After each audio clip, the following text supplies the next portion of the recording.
Bonjour à tous, nous poursuivons avec la troisième Mishnah du 8e Pérec.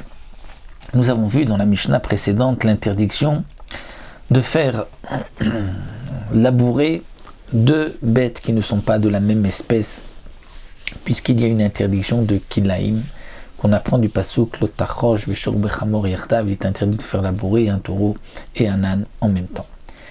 Nous avons vu qu'il était interdit aussi l'imshor v'le'anig, c'est-à-dire de les faire tirer, donc d'être devant et de les tirer, ou d'être derrière et de les faire avancer. Et comme nous l'avons déjà mentionné dans la Mishnah précédente, il y a une grande marloquette rishonim, est-ce que l'interdiction de la Torah c'est seulement si les deux espèces vont travailler ensemble, labourer, ou vont tirer une charrette, tirer une pierre, ou même si elles ne font aucune mélacha, elles avancent ensemble. D'après certains, ce serait interdit même si elles avancent ensemble.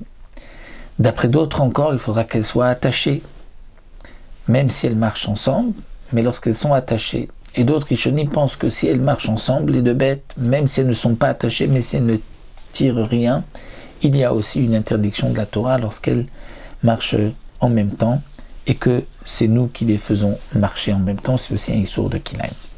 Dans notre Mishnah, nous allons voir ici, si quelqu'un se trouve dans une charrette et qu'il y a deux bêtes qui tirent, donc deux bêtes kilaim, d'espèces différentes qui tirent la charrette, mais il y a aussi quelqu'un qui les fait avancer.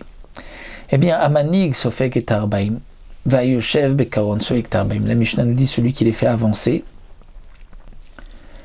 recevra malkout, il a transgressé l'interdiction de la Torah. Celui qui est assis aussi dans la charrette et qui les fait avancer, c'est comme s'il les dirige lui aussi, sofek et tarbaim, il recevra les 40 coups. D'après le Rambam, même si les deux sont ensemble, c'est-à-dire l'un est assis sur la charrette et l'autre fait avancer les deux bêtes, eh bien les deux recevront malkout puisque les bêtes avancent grâce aux deux. Rabbi Meir Poter, Rabbi Meir dit non, n'est pas tour. Celui qui est assis dans la charrette pour Rabbi Meir ne fait rien. Ce n'est pas un maasé, ce n'est pas une action. Ça ne s'appelle pas les faire diriger, les faire avancer, et donc il ne recevra pas de malkout. La Mishnah nous dit, si nous avons deux chevaux qui sont attachés et qui tirent une charrette, et qu'on a attaché aussi une troisième bête, mais cette fois-ci un âne. En vérité, même sans l'âne, la charrette avance par les deux chevaux. Eh bien, c'est aussi interdit. Ashlishit, la troisième bête, chez Ikshura les Retsuot, qui est